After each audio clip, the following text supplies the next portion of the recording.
দেখো আমার ঘাড়ে ঠুটে গলায় রক্তের দাগ।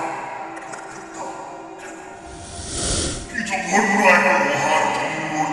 আমার দম বন্ধ হয়ে আসে সুধাকর, আমার দম বন্ধ হয়ে আসে।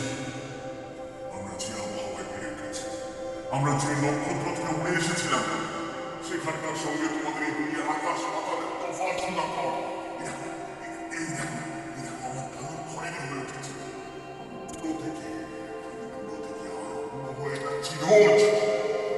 আমার তো বাঁচতে ইচ্ছে করে সুধাকর, আমার তো বাঁচতে ইচ্ছে করে সুধাকর। আমার বাঁচতে চাওয়ার ইচ্ছা, আমার মুক্তির ইচ্ছা। সার্থকাশের কলমে সুধাকর সিংহ রায়ের ডায়েরি থেকে অন্তিম পর্ব এখন শোনা যাচ্ছে বইটি স্টোরিজের ইউটিউব চ্যানেলে।